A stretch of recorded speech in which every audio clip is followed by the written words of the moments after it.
I often get asked how K-9's body is built. Usually there are some interesting guesses of wood and metal and etc. But actually it's none of those. Construction was actually not very difficult, though a bit tedious. The technique was not my idea, but in the end I actually quite liked it, as I'm a long-time plastic model builder and constructing K-9 was not unlike building a scratch-built plastic model. Just bigger. So the original K-9 studio model was said to be made from a soft metal alloy. But in my case, I used 3mm thick sheets polystyrene. Polystyrene, or styrene for short, is a type of plastic used in all kinds of consumer products, including plastic models. But for this project, I needed large sheets of styrene. Fortunately, I was able to find large sheets both on Amazon and through a local plastic supplier. With the sheets in hand, I proceeded to take the plans I had printed at a local copy store and tack glue them onto the styrene sheets, just like you see here.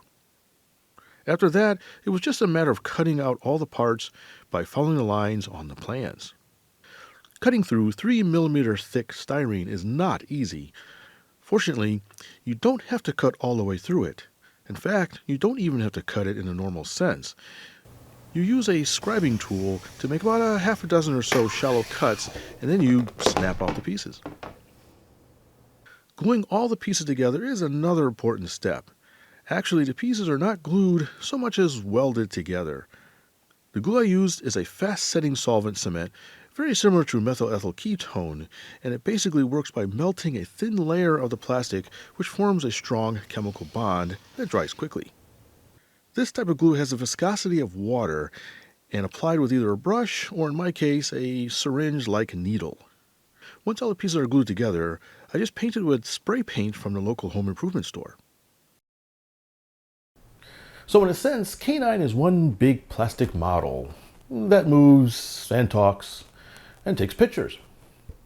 I apologize for not having much video of the build, as I didn't have a YouTube channel at the time and I was mostly posting about it in various forums. I did take some early video which I will show in a future episode. Apologies are not necessary.